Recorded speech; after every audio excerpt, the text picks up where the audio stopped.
Hi everyone, welcome back to my YouTube channel.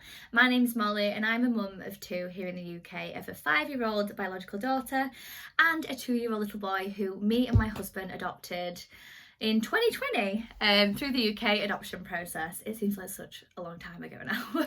Today's video is on a really important topic and I wanted to cover this for a long time, but I wanted to get to a point where I'd experienced having some support with this and kind of going through this part of the process to be able to really talk about it from a reflective point of view, I guess. And this is about secondary trauma, or what some people might call compassion fatigue. Now, this might go over some people's heads, and it did with me at first. But this is something we touched on in our adoption training throughout the adoption process. And it's something that we kind of explored, did a lot of research into, but forgot about it until it happened. So what is secondary trauma? What is compassion fatigue? This basically is when, as a parent through adoption, you almost become consumed with your child's trauma, their challenges, their experiences, and it gets to a point where it starts to impact you physically, mentally, or emotionally. It might be that you're so mentally drained from doing therapeutic parenting as well, or you are so empathetic that you just become emotionally drained. Sounds really strange, but it's actually a really, really common thing. When you are a parent through adoption, you very quickly become exposed to a lot of really hard-hitting information in the process about, general children who are in the care system or those who have been adopted. But when you bring your little ones home, you become exposed to a lot of information about that child or those children that you are going to love so much. And that can be really hard. When we first got our little man's profile, we obviously read every single thing about him, his birth family, his story. And we hadn't really met him at this point. So, we took it in our stride and thought, yeah, we just adore this little boy. We can't wait to have him home. We're going to love him and nurture him so much. And then as the months went by and I started to just adore my little man and start doing life story work and just really attached to him, I was really hit hard by his trauma, his loss. It hit me like a brick, and it was around the time that the adoption order came through for me, because that for me was the final kind of step that we took in our little man becoming legally ours. But in my head, it was the final step for my little man that signified he'd lost so much, and it was such a hard day for me.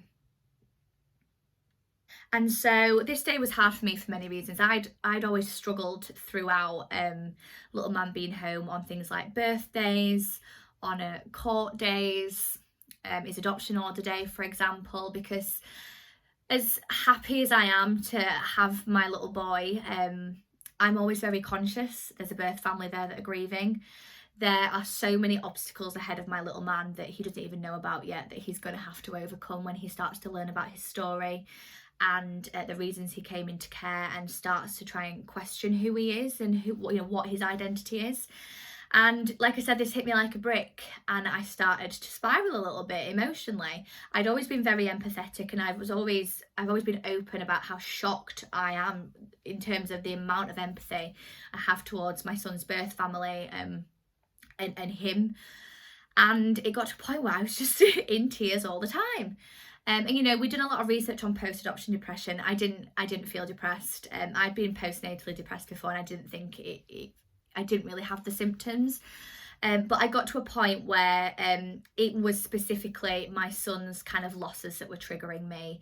Any kind of speak about birth family, about life story work, I could just look at him some days and cry because I was overwhelmed with the amount of loss that he has been through, and it just fully started to consume me mentally and emotionally. We were in lockdown, my support network was limited, I was not at work, nothing socially was happening at this point because we were fully locked down at this point. And so I really started to struggle, and I started to research more and more. At this point as well, we were having some attachment issues with my little man. We'd gone through, you know, the honeymoon period where he was attaching wonderfully, and then actually as his primary caregiver, he did start to push me away as part of his grieving process and testing my loyalty. And on top of the kind of compassion fatigue that I was experiencing, this became really difficult, and it got to a point where I thought I'm really going to have to kind of reach out for some support here. To which I did. I had a personal support plan that I made throughout the adoption process that kind of preempted this, and I knew what steps I needed to take with my husband and post-adoption support and my agency and the NHS. Just because I knew I needed to talk and cry it out. I somehow seemed to have been so consumed by the compassion and empathy in a completely different way to my husband, and I think that's because he was just kind of in the real world at work and doing a normal life, and you know, in COVID, and I was stuck on adoption leave, and I knew I needed to ask for help, and that's nothing to be ashamed of.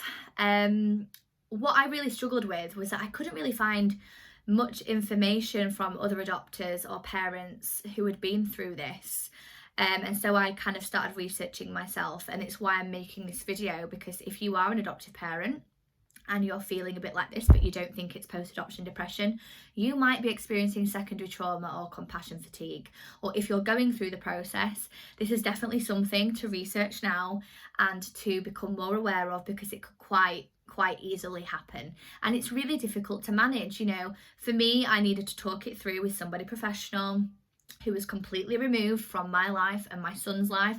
I didn't want to talk to my family and friends about it, because that was disclosing my son's story, and I knew that I needed somewhere confidential where I could talk about my son's story, so that I could kind of process the trauma, process the loss that he's had, and it wouldn't impact my support network. I needed it to be completely independent, and for me that was crucial, because I've never wanted to share my son's story with anybody, unless it's for, I guess, you know, safety purposes, or if it's life story work that he's already aware of and he's discussing. And so if you are feeling like this at any point in the adoption process or beyond post-placement, this could be years down the line. It's really important to seek help. There's a post-adoption support team with your little one's local authority.